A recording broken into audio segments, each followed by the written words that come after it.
So hello guys, most welcome back to our YouTube channel Gyan with Sachin. तो दोस्तों, आज के इस कंप्लीट वीडियो में हम बात करने वाले हैं polytechnic first semester 2024-25 UP polytechnic अर्थात बीटी यूपी बोर्ड के अप्लाइड फिजिक्स फर्स्ट के कुछ नए सिलेबस के हिसाब से इम्पॉर्टेंट क्वेश्चंस जो आप सभी के एग्जामिनेशन में पूछे जाने की संभावना सबसे ज़्यादा रहती है। तो एग्ज़ाम में आने वाले सभी इंपॉर्टेंट क्वेश्चन को हम चैप्टर वाइज कवर करने वाले हैं। आप सभी को पता है कि 2024-25 में आपका सिलेबस जो है बदल गया और नए सिलेबस में नए सारे पैटर्न के हिसाब से क्वेश्चंस पूछे जा रहे हैं। तो उसके हिसाब से हर एक क्वेश्चन को गेस करना मुश्किल है, लेकिन आप सभी की डिमांड के अनुसार हम कुछ ऐसे क्वेश्चंस कुछ ज़रूर शेयर करेंगे जिसमें आपको काफ़ी संभावनाएं देखने को मिलेगी कि आपसे ये क्वेश्चंस ज़रूर पूछे जाएं। तो चलिए, यूनिट्स एंड डायमेंशन हमारा पहला चैप्टर है और 2024 जो लास्ट ईयर 2024 का पेपर हुआ है उसको कंसीडर करते हुए ये चैप्टर वाइज इंपॉर्टेंट क्वेश्चन हमने बनाया है, क्योंकि आपके अप्लाइड फिजिक्स में बहुत सारी चीज़ें नहीं बदली हुई हैं बट काफ़ी चीज़ें भी इम्प्रूव की गई हैं। तो चलिए, पहला चैप्टर यूनिट्स एंड डायमेंशन में आपको बीमीय सूत्र 1 नंबर में 100% पूछा जाता है। कम से कम आप 10 बीमीय सूत्र जरूर पढ़ लीजिए, ठीक है।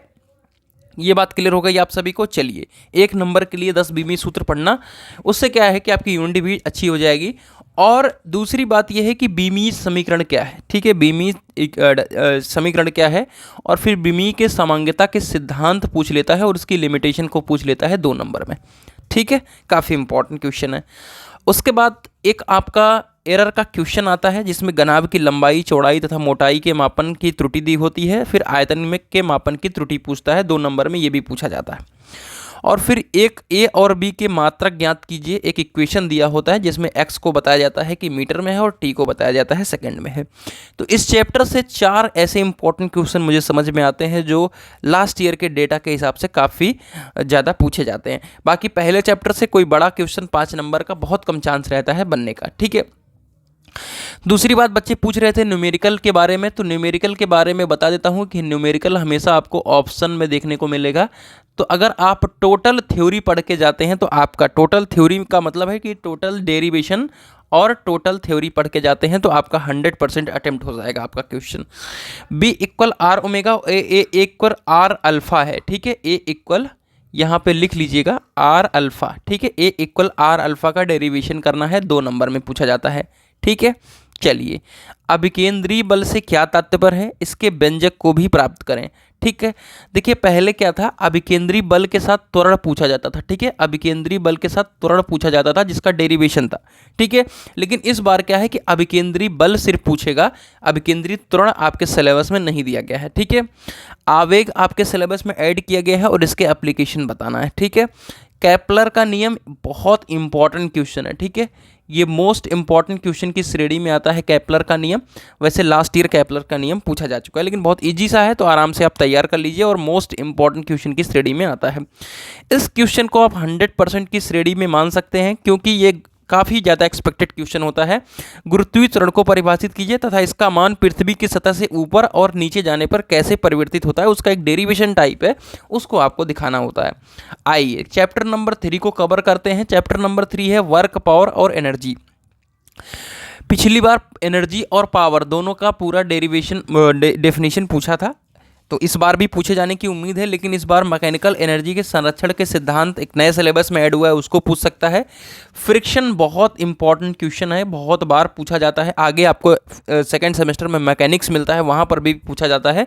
तो फ्रिक्शन आप उसके नियम और फिर इसके एप्लीकेशंस को ज़रूर पढ़ लीजिएगा और बहुत ईजी सा टॉपिक है, मुझे लगता है कि आराम से जान पाओगे। कार्य क्या है और इसके विभिन्न कार्य को उदाहरण सहित समझाइए, यानी आपका कार्य सपोज एक गोला है तो उसके बाहर कैसा रहेगा, फिर गोले के भीतर में किस तरीके से रहेगा, ठीक है। तो उसको आपको कार्य के विभिन्न उदाहरण के साथ समझाना है।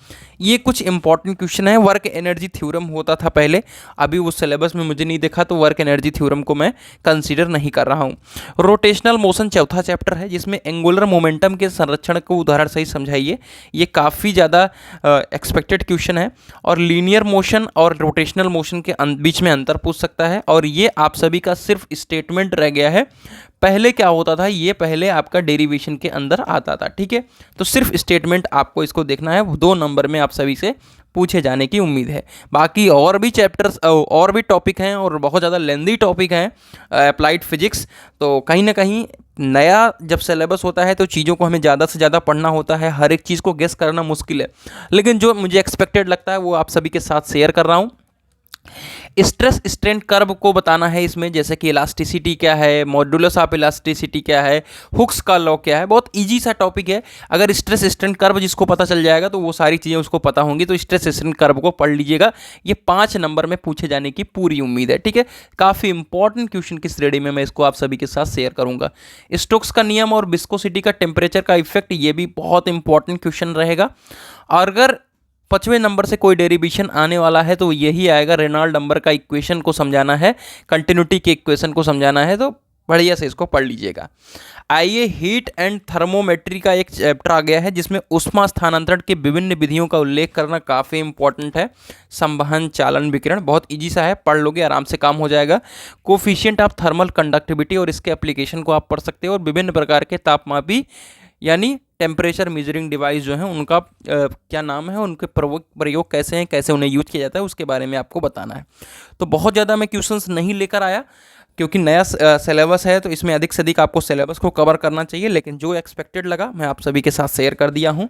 बाकी टेम्परेचर वगैरह की डिफिनीशंस वगैरह आपसे पूछी जाती हैं इसमें अभी नए सिलेबस में, तो आप सभी उसको देख लीजिएगा। बाकी इसके 2024 के पहले के लेकर के PYQ पेपर को आप टेलीग्राम चैनल पर आप प्राप्त कर सकते हैं, तो टेलीग्राम चैनल को अवश्य ज्वाइन कर लें। तो चलिए मिलते हैं एक नई इन्फॉर्मेटिव वीडियो के साथ, तब तक के लिए bye bye, tata, take care, love you all.